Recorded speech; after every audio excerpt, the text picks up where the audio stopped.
Dandakaranya one की उत्पत्ति की कथा। पुलस्त जी कहते हैं, अगस्त जी के ये अद्भुत वचन सुनकर श्री रघुनाथ जी ने विस्मय के कारण पुनः प्रश्न किया। महामुनि, वह वन जिसका विस्तार 100 योजन का था, पशु पक्षियों से रहित, निर्जन, सूना और भयंकर कैसे हुआ? अगस्त जी बोले, राजन, पूर्व काल के सतयुग की बात है। वैवस्वत मनु इस पृथ्वी का शासन करने वाले राजा थे। उनके पुत्र का नाम इक्ष्वाकु था। इक्ष्वाकु बड़े ही सुंदर और अपने भाइयों में सबसे बड़े थे।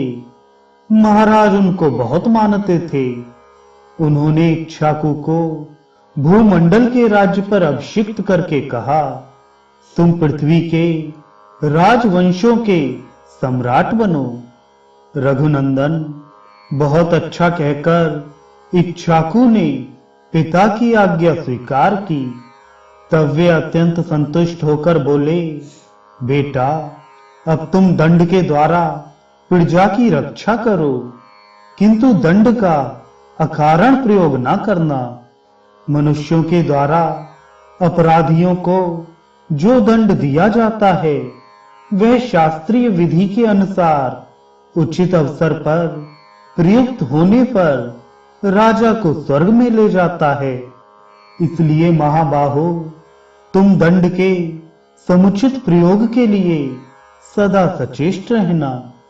ऐसा करने पर संसार में तुम्हारे द्वारा अवश्य परम धर्म का पालन होगा। इस प्रकार एकाग्र चित्त से अपने पुत्र इक्ष्वाकु को बहुत से उपदेश दे महाराज मनु बड़ी प्रसन्नता के साथ ब्रह्मलोक को सिधार गए। तत्पश्चात राजा इक्ष्वाकु को यह चिंता हुई कि मैं कैसे पुत्र उत्पन्न करूं। इसके लिए उन्होंने नाना प्रकार के शास्त्रीय कर्म, यज्ञ याग आदि किए और उनके द्वारा राजा को अनेकों पुत्रों की प्राप्ति हुई। देव कुमार के समान तेजस्वी राजा इक्ष्वाकु ने पुत्रों को जन्म देकर पितरों को संतुष्ट किया। रघुनंदन, इक्ष्वाकु के पुत्रों में जो सबसे छोटा था, वह गुणों में सबसे श्रेष्ठ था। वह शूर और विद्वान तो था ही, प्रजा का आदर करने के कारण सबके विशेष गौरव का पात्र हो गया था। उसके बुद्धिमान पिता ने उसका नाम दंड रखा और विंध्यगिरि के 2 शिखरों के बीच में उसके रहने के लिए एक नगर दे दिया। उस नगर का नाम मधुमत्त था। धर्मात्मा दंड ने बहुत वर्षों तक वहां का अकंटक राज्य किया। तदनंतर एक समय, जबकि चारों ओर चैत्र मास की मनोरम छटा छा रही थी, राजा दंड भार्गव मुनि के रमणीय आश्रम के पास गया।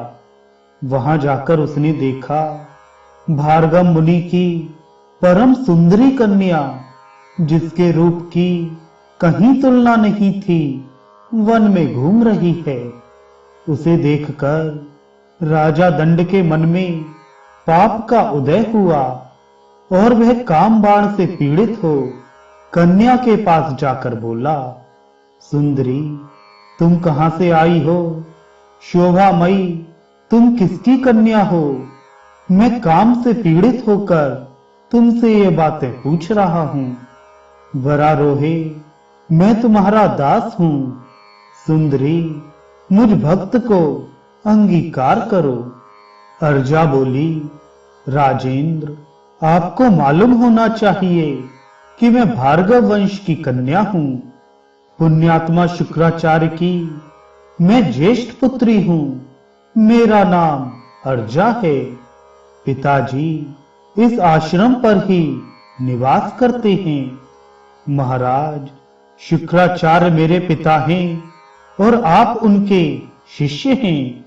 अतः धर्म के नाते मैं आपकी बहन हूं, इसलिए आपको मुझसे ऐसी बात नहीं कहनी चाहिए। यदि दूसरे कोई दुष्ट पुरुष भी मुझ पर कुदृष्टि करें तो आपको सदा उनके हाथ से मेरी रक्षा करनी चाहिए। मेरे पिता बड़े क्रोधी और भयंकर हैं, वे अपने श्राप से आपको भस्म कर सकते हैं। अतः निरपश्रेष्ठ आप मेरे महातेजस्वी पिता के पास जाइए और धर्मानुकूल बर्ताव के द्वारा उनसे मेरे लिए याचना कीजिए, अन्यथा इसके विपरीत आचरण करने पर आप पर महान एवं घोर दुख आ पड़ेगा।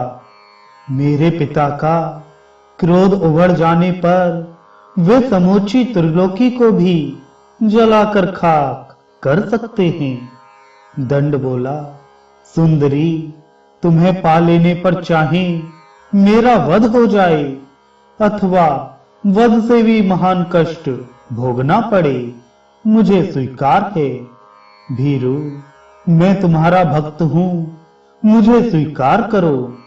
ऐसा कहकर राजा ने उस कन्या को बलपूर्वक बाहुपाश में कस लिया और उस एकांत वन में, जहां से कहीं आवाज भी नहीं पहुंच सकती थी, उसे नंगा कर दिया।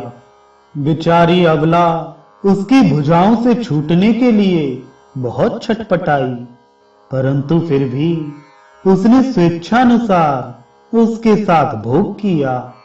राजा दंड वह अत्यंत कठोरतापूर्ण और महाभयानक अपराध करके तुरंत अपने नगर को चल दिया तथा भार्गव कन्या अर्जा दीन भाव से रोती हुई अत्यंत उद्विग्न हो आश्रम के समीप अपने देवतुल्य पिता के पास आई। उसके पिता अमित तेजस्वी देव ऋषि शुक्राचार्य सरोवर पर स्नान करने गए थे। स्नान करके वे 2 ही घड़ी में शिष्यों सहित आश्रम पर लौट आए।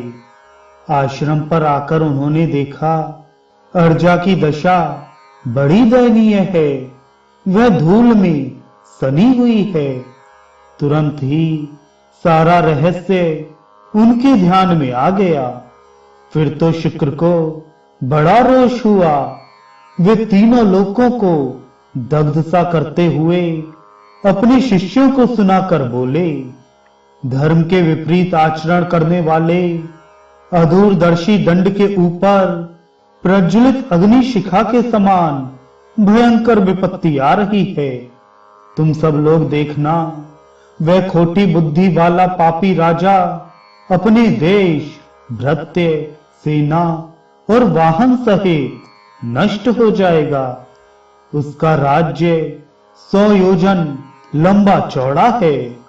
उस समूचे राज्य में इंद्र धूल की बड़ी भारी वर्षा करेंगे। उस राज्य में रहने वाले स्थावर जंगम जितने भी प्राणी हैं, उन सब का उस धूल की वर्षा से शीघ्र ही नाश हो जाएगा। जहां तक दंड का राज्य है, वहां तक के उपवनों और आश्रमों में अकस्मात 7 रात तक धूल की वर्षा होती रहेगी। क्रोध से संतप्त होने के कारण इस प्रकार शाप दे महर्षि शुक्र ने आश्रमवासी शिष्यों से कहा, तुम लोग यहां रहने वाले सब लोगों को इस राज्य की सीमा से बाहर ले जाओ। उनकी आज्ञा पाते ही आश्रमवासी मनुष्य शीघ्रता पूर्वक उस राज्य से हट गए और सीमा से बाहर जाकर उन्होंने अपने डेरे डाल दिए। तदनंतर शुक्राचार्य अर्जा से बोले, ओ नीच बुद्धि वाली कन्या, तू अपने चित्त को एकाग्र करके सदा इस आश्रम पर ही निवास कर। यह 4 कोस के विस्तार का सुंदर शोभा संपन्न सरोवर है। अर्जे, तू रजोगढ़ से रहे सात्विक जीवन व्यतीत करती हुई 100 वर्षों तक यहीं रहे। महर्षि का यह आदेश सुन अर्जा ने तथास्तु कहकर उनकी आज्ञा स्वीकार की। उस समय वह बहुत ही दुखी हो रही थी। शुक्राचार्य ने कन्या से उपर्युक्त बात कहे वहां से दूसरे आश्रम के लिए प्रस्थान किया। ब्रह्मवादी महर्षि के कथनानुसार विंध्यगिरि के शिखरों पर फैला हुआ राजा दंड का समूचा राज्य 1 सप्ताह के भीतर ही जलकर खाक हो गया। तब से वह विशाल वन दंडकारण्य कहलाता है। रघुनंदन, आपने जो मुझसे पूछा था वह सारा प्रसंग मैंने कह सुनाया।